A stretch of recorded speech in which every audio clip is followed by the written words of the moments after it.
Hey, everybody. Happy Make Your Move Monday, this first Monday of Black History Month of February. Cold, still somewhat snowy day here in Durham, North Carolina, where I'm coming to you live with volume. I am checking, there is no mute button, so I'm excited that I promise you all have been unmuting that button, but today we are all good. So I hope everybody is doing well, has survived this cold weather that we've had, the snow and ice that we've had over the last couple of weeks, and may get a little bit more stuff going on this Wednesday or Thursday. So just hope everybody is able to stay warm. But for this first Monday of Black History Month, of course, I want to talk a little bit about real estate and building generational wealth through real estate. So, um, my theme is always for Make Your Move is to make your move regardless to what you have going on, whether it's starting a business, investing in real estate, buying a new house, starting a new job, losing weight, gaining weight, whatever it is that your goals are. I always want to encourage everybody to make your move, to do what you got to do to get the next step, the ball rolling.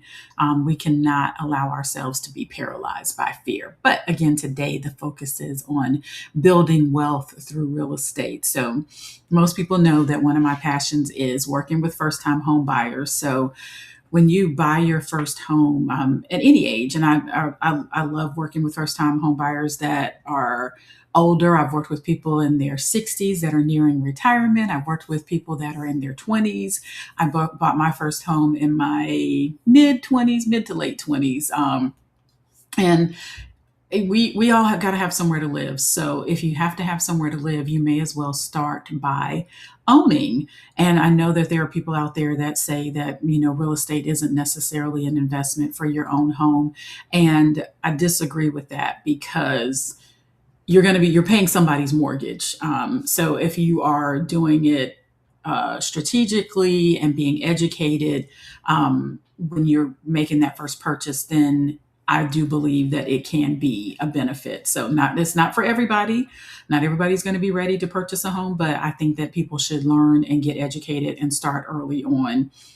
That first home can be used in a lot of ways. Obviously, it's for your primary residence, but as you are owning a home, you're building equity. You are building be able to use as a tax strategy, take some tax deductions. And you also have some stability because you know that your rent, your mortgage is not going to go up unless you have an adjustable rate mortgage. But for the most part, a lot of people do at least a fixed rate mortgage, or my first time home buyers, if they are going to do an adjustable rate mortgage, I usually send them to the State Employees Credit Union, which does not adjust but every 5 years. So there is some stability, and you have an opportunity to know what your mortgage is going to be. So it's a savings account. It can be a savings account by you building your equity. You can use that. Obviously, you need to make sure that you are budgeting properly so that you can be prepared to take care of any maintenance issues. But that's something that you all should be talking about with your realtor when you're first out there looking and talking about the advantages for existing homes, the advantages for new construction, creating a budget to make sure that you are setting aside an emergency fund to make sure that when that water heater goes out, or like mine did when I bought my first house, that you have the funds to do that, and you're not going to be relying on credit card debt to deal with any emergency. So talk about it. Don't be afraid of it. It can be done. And so let's talk if that's something that you're interested in, buying your first home, whatever age you are, because it can be done. So that buying that first home, it can be just simply that's your house to live in. And maybe you stay there for a long time. Maybe you make life changes, you get a new job, you get married, you get divorced, you get whatever, or you need to get a new job or something like that, and you need to move. There are options when you get ready to move. You can take that house, you can sell it, use the equity to buy another home. You can take some of the equity out of it and still use that equity, keep it, and use that equity to purchase another home. Or you can just rent it and leave the equity in there. Maybe you've been able to save some funds for the next purchase, or maybe you're able to buy that next home at 100% financing because it is an owner occupant, and then you have your first investment property. So lots of options with that. You keep that home, pass it on to the next generation. So that goes into some estate planning, which we're not going to be talking about today, but that can be your current home, the first time home that you buy. That can be investment properties that you buy. You can create streams of rental income from using that home as an investment if you decide to keep it and move on and buy something else and rent that out, or if you want to become an investor.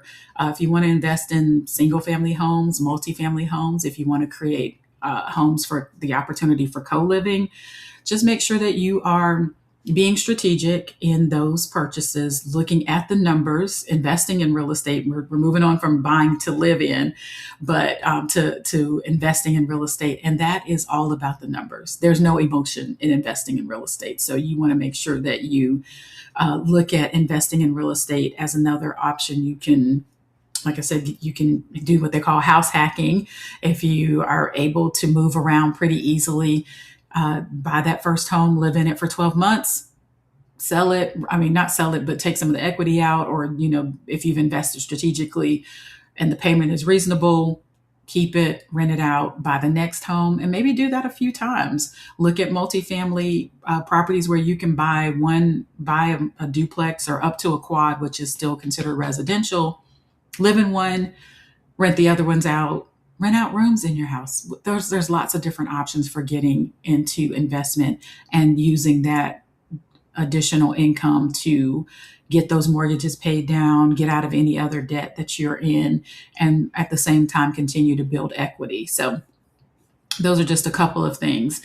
Using that equity, like I said, to invest, whether it is in your primary residence or in one of your investment properties. As the market increases and you are paying down the mortgage, you're building equity. You can use that equity. You can leverage it.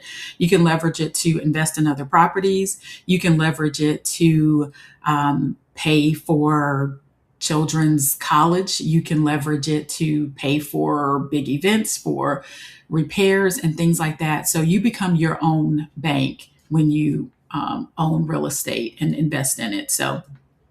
And you want to be strategic with the markets that you're investing in, and be strategic with what you're doing. And like I just said a few minutes ago, investing in real estate, there's not emotion. Buying your home to live in, it's emotional, but we still need to look at the numbers. So I tell people when having those buyer consultations that my job is to help you get all of your wants, all of your needs, and as many of your wants as possible in your home within your budget. And just because you're pre-approved for a certain amount, that doesn't mean that that's what you want to just go out and buy. You want to make sure that you are taking into account all of the things within your budget, as well as being able to maintain your home and not be house poor. We had a home buyer seminar weekend before last, and I talked about last week with my sorority, and they wanted to know what I meant by being house poor. And when I say house poor, I'm saying that you have maxed out your budget that you've been allowed for.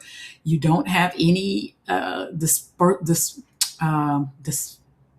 discretionary income left to be able to go out to eat, to be able to furnish your home, to be able to take a trip, whatever you want to do. So if you're house poor and you're sitting in this house and you're like, wow, I got everything I wanted, but I can't do anything else, then you're going to start having buyer's remorse. So we want to think about that when we're buying for personal, even though it's for us to live in, it is still, you need to want to be strategic and make sure that you know that as an investment that can yield you long-term gains. So that's what I wanted to talk about for this first Monday in Black History Month, and yes, for us to use real estate strategically. So, just a couple of announcements. We are finishing up our three-part series for Alpha Kappa Alpha Sorority. We've been doing a three series that started 2 weeks ago. We talked about budgeting the first week. We talked about mortgages and down payment assistance last week, and this week it will be yours truly talking about the real estate process and home buying process. So if you will, if you're interested in that, you can search us on Eventbrite, and I'll try to remember to put the link in the chat for that. As far as the Triangle Wealthy group, we are getting ready for March, and we're actually going to have a couples home buying seminar the second Thursday of March. I'll put that link in there. You can go to twgpresents.com to register for that event. So we have a wealth of events. Most of our 2026 events are out already at TWG Presents, so you can go out and see what's out there and which events you want to join us for. And then for my fellow realtors, we have our mastermind this every other Thursday. So this Thursday, we're going to be talking about how we can earn not one but two commissions, because we need to have multiple streams of income in as realtors. We're self-employed. We don't want to just be waiting on that last, whatever that closing to come through. We want to have multiple streams of income. So this week we're going to be talking about how you can walk away from the closing table with not one, but two commission checks. So my fellow realtors, you can register for that at twgmastermind.com. And then on a personal note, if anybody knows how I can get this polish that has stained my nails off, help, please send me a DM, because this is not going to get it. I took the polish off, which was really a nice soft pink when I had the polish on, and then I have this. So I'm looking for some advice. I Googled something and I tried it last night, and I still have this. So any advice that you can offer to help me with that, I would appreciate it. And I look forward to talking to you about your real estate needs. Remember to make your move, because every step counts. And think about all of the opportunities and the things that people have done in our community so that we can be where we are, even though there's challenges and things going on, and life will life. But just think about the opportunities that we have in front of us, and let's just take advantage of them. Make 2026 your year to make your move. So we'll see you next Monday. I should have a special guest joining me for Make Your Move Monday next Monday. So be sure to stay tuned and join us at noon on next Monday. Have a great day. Stay warm, stay safe, and remember to make your move, because every step counts.